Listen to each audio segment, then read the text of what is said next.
Olá, seja bem-vindo ao Notícias Agrícolas. Estamos começando mais um boletim, olhando para o mercado lá em Chicago. Hoje foi dia de relatório do USDA para a soja, sem grandes novidades, sem grandes alterações.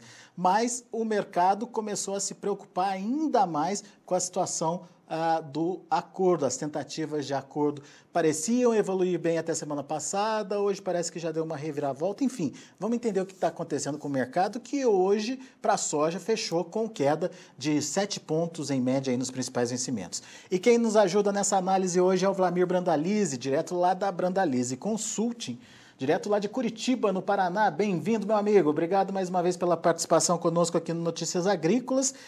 Vamos entender esse mercado. Mercado hoje pressionado, Vlamir, sem novidades do relatório e ainda focando na questão do acordo? Boa tarde a todos. Olha, Alex, continuamos aí nessa dança, né? A valsa das negociações entre o Trump e os chineses. O desenrolar ainda aparentemente está longo e cada dia que passa aparece mais um entrave, né? E automaticamente nessa semana se passou em cima de uma expectativa que os chineses voltassem a comprar bons volumes nos Estados Unidos. Até compraram alguns volumes mais pequenos, para a época muito pequenos. Então, normal seria eles comprar nesse período aí nos Estados Unidos aí na faixa de 3 a 5 milhões de toneladas aí num período aí de 2 semanas. Mas eles estão comprando muito pouquinho e o mercado está cauteloso, Alex, porque estão vendo que os chineses não vão dar essa negociação muito fácil para o Trump aí, não vão abrir as taxas aí de uma maneira sem levar alguma vantagem também na negociação. Eles também estão esperando que o Trump pegue e tire essa proposta aí do ajuste das tarifas, da nova fase de tarifas que está alongada aí para 2 meses, né, para 1º de maio, que era para ter entrado em vigor em 1º de março. Então, os chineses, ao mesmo tempo que o Trump está querendo que ele tire imediatamente a taxa de importação de 25% sobre o produto agrícola americano, os chineses também querem que o Trump tire já essa proposta, elimine ela, e, além de tudo, querem outras vantagens também aí com relação ao comércio entre ambos. Então, a briga está ficando mais pesada, o acordo aparentemente não está tão próximo como se esperava, e o mercado de Chicago se protegeu novamente, está na linha da baixa, aí, com queda de 5 a 7 pontos, é normal para um final de semana, também temos que levar em consideração, é proteção de final de semana.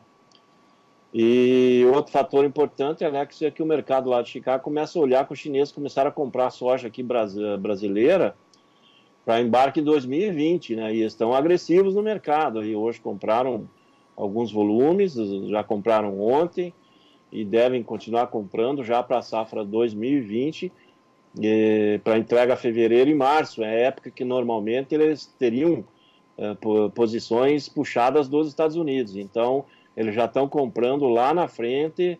É sinal de que talvez o acordo não esteja tão rápido, tão perto aí como se esperava aí nos últimos dias, né, Alex? Isso acaba segurando Chicago e mantendo demanda forte no Brasil, né? Como o dólar por aqui também anda acima da banda de projeção aí, que seria de 3,60 a 3,80, que seria a janela dele técnica, ele está acima de 3,80, então acaba também sendo outro fator lá que pressiona, né? Quando eles olham o dólar disparando aqui no Brasil, acaba limitando também as negociações para Chicago, né? Agora, essas compras para 2020 que você citou, elas são de grandes volumes, Vlamir, ou é mais uma tentativa de pressionar os Estados Unidos dizendo que estamos tranquilos com o abastecimento?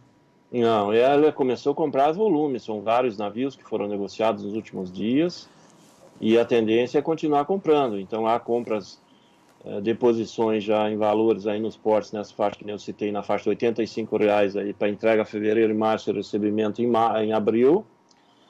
E teve bons volumes negociados do Mato Grosso, porque o produtor do Mato Grosso, nesse momento, ele começa a fazer as contas, nesses níveis ele começa a fechar posições de soja futura e é o momento que o dólar recuar um pouco, ele começa a fechar os insumos, como ele veio fechando alguma coisa também de insumos, nos momentos que o dólar fica aí mais próximo dos 3,70 ou abaixo, e aí a relação de troca para o produtor tem sido favorável, né, nesses níveis. Então, movimentação andando e o produtor começando a olhar para frente já em cima dos novos insumos da safra 2020. Né? A que valores mesmo, Vlamir?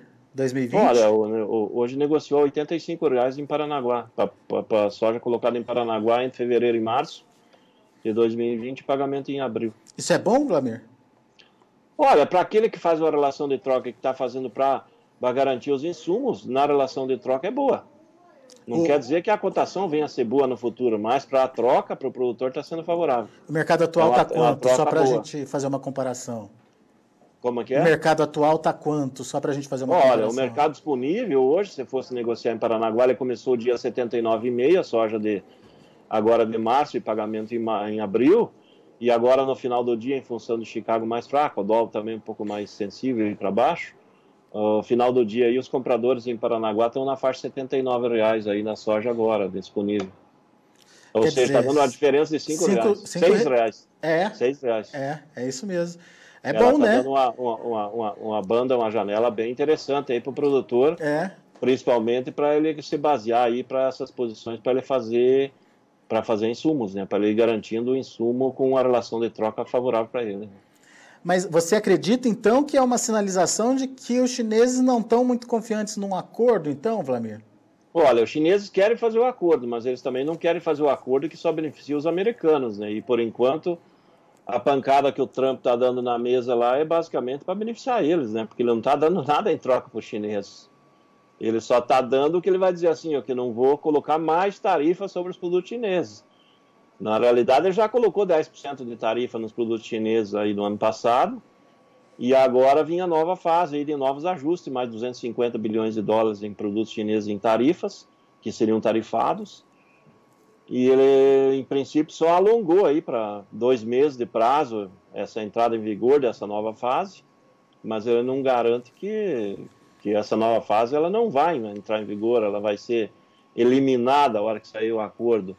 Mas, de qualquer maneira, os chineses acabam perdendo, né? Porque a parte que já está em vigor as tarifas já estão perdendo também. Pois é. Agora, Vlamir, a própria China divulgou hoje, o governo chinês divulgou hoje, números, né, da economia, principalmente em relação à exportação e importação, os dois caindo, né, em relação aí ao mesmo período do ano passado. A importação menos que as exportações, mas, enfim, caindo também. Qual é a leitura que a gente faz disso? Existe um esfriamento da economia chinesa e isso pode interferir na demanda deles pelo produto, seja brasileiro ou americano? Não, Alex, é o seguinte, a China, ela realmente reduziu as importações. Só para dar uma ideia, o normal deles comprarem nos Estados Unidos de soja, ele varia de 25 a 35 milhões de toneladas por ano. E nessa última temporada eles compraram menos de 10 milhões de toneladas. Então tem uma diferença muito grande de importação de produto americano. Eles aumentaram um pouco as importações brasileiras para compensar, mas o ponto principal é que eles consumiram muito dos estoques deles. Só de estoques oficiais, Alex, nesse último ano, eles consumiram 132 milhões de toneladas no ano passado. Eles consumiram estoque de milho, estoque de trigo, estoque de soja, de óleo de soja, ou seja, os estoques oficiais caíram muito. E com esse consumo de estoque, a venda do estoque interno, eles acabaram importando menos. E agora, no começo do ano, eles estão seguindo a mesma política, estão importando menos e ainda continuam consumindo estoques deles. Como eles têm um bom volume de estoque ainda, praticamente tudo, eles têm um fôlego para trabalhar mais um ano inteiro, aí, sem problema de desabastecimento. E aí eles têm esse argumento aí na negociação dessa briga com os americanos, né? Eles querem alguma vantagem na negociação e não querem dar todas as cartas aí a favor dos americanos. Então essa é a briga, né? Quer dizer, eles têm garantido meio que o abastecimento, comprando mesmo que menos na América do Sul e gastando os estoques internos, mas vai chegar uma hora que eles vão precisar voltar para o mercado, hein, Vlamir? Certo. Já estão voltando, por isso que eu te citei aí, eles já estão voltando a comprar. 2020, já estão comprando 2020. Os chineses, eles passaram o ano comercial deles com menos de 20 milhões de toneladas de soja em estoque. Se eles comprar no Brasil esse ano, vamos supor umas 60 milhões, e aí por fora mais umas 15, 20, pegando a Argentina, outros fornecedores que eles consigam, aí o Uruguai, eles teriam que consumir grande parte desses estoques, né? Eles vão comprar provavelmente uma parte nos Estados Unidos, mas por enquanto os volumes comprados nos Estados Unidos não chegam nem a 4, 5 milhões de toneladas. E teriam que comprar entre 15 e 25 milhões para dar um equilibrado no quadro deles. Se eles comprar menos, automaticamente isso vai sair dos estoques deles. Aí, para 2020, eles vão ter que começar a ficar mais agressivos e comprar pesado aqui no Brasil, e garantir que no Brasil tem uma safra maior ano que vem, tem uma safra, vamos dizer assim, uma super safra, com o Brasil devendo colher mais de 130 milhões de toneladas em 2020, e eles podendo comprar aí umas 70 milhões aqui, 75 no Brasil, para equilibrar. Por isso que eles já estão no mercado aí, tentando já safra 2020 para servir como estímulo já para o produtor se preparar para plantar mais, né? Mas, em compensação, os Estados Unidos reduziria a oferta. Isso mexeria com o preço. A safra americana, em princípio, já é destinada a cair a área, né? Talvez agora, essas negociações não andando, caia mais ainda, né? A projeção inicial é cair 1.800.000 hectares, vindo aí para 34 milhões e pouco, frente aos 36.200 do ano passado. Talvez caia até mais, né? Justamente em função da situação. Não tendo negociação com a China, não há garantia que vai vender a safra americana, e com isso os produtores americanos teriam um problema para escoar essa safra, para negociar. Então, eles terão que vender isso aí, né? Hoje eu reduzir a área, né? O Outlook trouxe aí 113, 114 milhões de toneladas de produção dos Estados Unidos. A safra, né? Talvez não colhe nem 110, né? Né? Exatamente. Pois é. Mas daí a gente tem, então, essa redução de oferta nos Estados Unidos, possível redução de oferta nos Estados Unidos, óbvio que ainda nem foi plantada a safra, a gente tem que acompanhar. Mas a gente tem essa possibilidade, então, da China se voltar no Brasil. Mas esfriamento de demanda, você não acredita, né? Não. Demanda na China, não vai ter. Porque eles não têm muitas opções, né, Alex? O que eles têm hoje, que acaba compensando um pouco, é o aumento do uso da produção de etanol de milho, que está crescendo bem rápido lá, e automaticamente isso acaba sobrando um volume maior de DDG, que substitui um pouco do farelo de soja, né? Então, a China também tem essa alternativa, né? Acelerar o processo de produção de etanol de milho interno para atender a proposta que eles têm lá de chegar no final de 2020 misturando aí 10% de etanol na gasolina. E com isso, eles tendo mais DDG, eles precisariam importar menos DDG, porque eles importam DDG também americano, e necessitariam de um volume menor de soja, porque o DDG substitui o farelo, né? E para compensar o óleo, poderiam importar óleo de palma lá na Ásia, né? Agora, Vlamir, o relatório hoje foi tão insignificante que a gente acabou nem falando dele, né? Você destaca alguma coisa aí dele? Alguma coisa que chamou a atenção dos números? Olha, Alex, não vi novidades, porque para os Estados Unidos não veio nada de novo, pequena flutuação de estoque, aí é normal ocorrer, então o mercado não deu muita atenção no quadro da soja, principalmente, porque ele acabou trazendo aí um número dentro da expectativa da safra aqui do Brasil. A Argentina até é um pouquinho otimista, está um pouquinho acima do que o pessoal fala na Argentina, e por isso, como os números do USDA não trouxeram essa novidade, e o que veio, que manteve do mês passado, ficou até além do que o mercado espera, então o mercado acabou não dando atenção, porque não teve fator de novidade positiva, né? Não teve nenhum fator que influenciasse, né? Agora, comportamento dos preços, tem alguma expectativa aí? Olha, no mercado de Chicago vai continuar com os dois olhos voltar para a China e Estados Unidos, a negociação. Eles já não estão dando muito mais atenção à condição da safra brasileira, Alex, porque eles já estão vendo que o Brasil está definido, já agora na reta final, já restando aí basicamente Santa Catarina, Rio Grande do Sul e Mato Piba para colher pontos de outros estados, mas já não tão grandes. O maior estado produtor brasileiro já na reta final da colheita, já confirmando uma safra normal. E as perdas, sim, se consolidaram. O Brasil deveria colher, se tivesse tudo certo, 130 milhões de toneladas. E agora o que a gente está vendo é uma safra indo para caminhar aí perto de 116, aí, que é muito parecido quase que o USDA está apontando, né? Então, não há novidades, nem aqui, né, nem comparado lá fora. E com isso o mercado de Chicago tem como único argumento do momento andar da negociação ou não. Se não andar, vai continuar reprimido aí nessa faixa de baixo, porque o que poderia dar um movimento seria a Argentina se tivesse problema de clima agora, né? Mas como a safra da Argentina está vindo numa condição normal, o relatório dessa semana da Bolsa de Buenos Aires apontando que mais de 90% das lavouras estão entre o regular ao excelente, então não tem lavouras em estado ruim.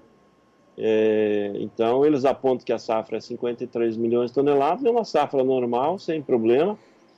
E aí o mercado de Chicago, olha, não tá tendo um déficit de produto, não vai faltar produto, e aquele que poderia comprar mais que a China está na briga aí da negociação que ainda vai demorar para acertar, né? Pelo andar da carruagem aí, é provável que não se acerte nessa nova semana. E os chineses não estão muito fáceis aí de ser domados pelo Trump, né? O Trump achava que ele ia dar uma topetada nos caras e os caras iam vir para o lado dele. E a realidade é que o chinês é duro na queda, né? Mas hoje, por exemplo, a China sinalizou uma certa boa vontade e falou de compra aí de 500, 600 mil toneladas.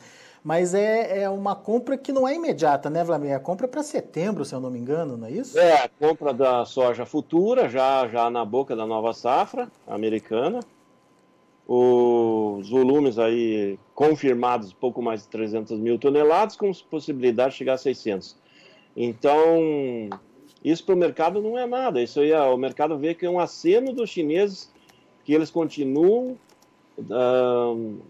acreditando no acordo, né? Então, eles estão dando mais um sinal que vai... estamos aí para fazer um acordo, mas não vamos liberar tão fácil, né? Porque essas compras são muito pequenas dentro de uma necessidade de exportação tão grande americana e da necessidade de compra dos chineses também. Muito bem. Bom, vamos continuar acompanhando esse mercado e principalmente desenrolar dessa briga aí entre China e Estados Unidos, que isso sim parece que o mercado está mais preocupado agora de resolver, né, Vlamir? Exatamente. Essa questão, nas últimas 2 semanas, houve um fator importante, Alex, aí só para fechar, é que os prêmios nos prêmios dos portos americanos, eles acabaram melhorando um pouco aí, porque houve algumas compras chinesas, né? Os volumes são pequenos, e como nas semanas anteriores o movimento foi um pouquinho maior que essa, então os prêmios avançaram aí, que estavam de 5 a 10 pontos, agora você fala em 30, 40, fala-se até em 50 pontos acima do Chicago. Então já é um primeiro sinal aí que, tendo demanda, a China voltando a comprar e tendo acordo, os prêmios melhoram lá, Chicago melhora e o reflexo vem para o Brasil também, né? Então aí o impacto vem. Se não houver acordo aí, provavelmente a tendência é que, passando mais algumas semanas, a pressão sobre a soja brasileira aí na China vai ser maior aqui no mercado brasileiro, e é possível que a partir de abril e maio os prêmios também comecem a evoluir. Se não tiver acordo até abril, aí nós vamos ter uma pressão positiva nos prêmios para dar condição aí de levantar a oferta, e os chineses vão comprar. Daí eles vão comprar pesado, que entre abril, maio, junho, provavelmente eles vão vir com muita fome para a soja brasileira. Muito bem. Tá, então, Vlamir Brandalize analisando o mercado aqui para a gente. Uma das coisas que chamou bastante atenção nessa fala do Vlamir é que a China está avançando nas compras de soja da safra de 2020 aqui no Brasil, comprando bem, e isso, de alguma forma, sinaliza que a China não quer depender dos Estados Unidos, né, Vlamir? Exatamente. Então, esse é um alerta para os americanos e um alerta para o Trump aí começar a tentar dar alguma coisa em favor do chinês para que saia o acordo, né? Para os produtores americanos não perderem mais uma safra, né? Porque eles já praticamente perderam a safra passada, né? Já carregaram a safra aí já até o início quase do plantio, que começa em algumas semanas, então, e eles estão com grandes volumes estocados lá. Pois é. Muito bem. Vlamir, muito obrigado pela sua participação, mais uma vez conosco aqui no Notícias Agrícolas, é sempre bom te ouvir. Volte sempre, meu amigo. É isso aí, Alex, um bom final de semana e uma boa colheita aos nossos produtores que estão aí nos campos aí colhendo aí a safra tanto de soja, ainda tem colheita de milho, e agora no sul o arroz colhendo, então vamos em frente, vamos colher a safra para garantir, deixar no armazém aí e ganhar dinheiro no ano que vai dar. É isso aí. Um abraço, Vlamir. Um abraço. Tá, então, Vlamir Brandalize Consult, contando para a gente aí um pouquinho das expectativas em relação ao mercado e os fatores que podem influenciar nessa negociação e formação de preços. Vamos aos números, vamos ver como encerraram as negociações lá na Bolsa de Chicago. Você acompanha comigo na tela. A soja para março fechando a $8,83 por bushel, queda de 7 pontos. Março já não tem mais muito efeito para negociação. Maio agora é a bola da vez, $8,95 por bushel, uma queda de 6 pontos mais 75. Julho, $9,09 por bushel, queda de 6,75 também. E o agosto, $9,16 por bushel, recuando os mesmos 6 pontos mais 75. Vamos ver o milho, também fechando aí com queda, mas quedas menores do que a soja. Março, $3,54 por bushel, perdendo aí 1 ponto mais 25. O maio, $3,64, queda de 1 ponto. O julho, $3,73, queda de 0,75. Setembro, $3,80 por bushel, uma queda de 0,75 também. E para finalizar, o trigo, que encerrou para março a $4,32, alta de 1 ponto mais 25, maio $4,39 por bushel, 1,25 de elevação, o julho subindo 2,5 a $4,47 e o setembro $4,57 por bushel, uma alta de 2 pontos mais 25. São os números de hoje de fechamento do mercado lá na Bolsa de Chicago. A gente fica por aqui, eu agradeço muito a sua atenção e audiência. Segunda-feira a gente volta com mais informações e mais boletins ao vivo para você aqui no Notícias Agrícolas.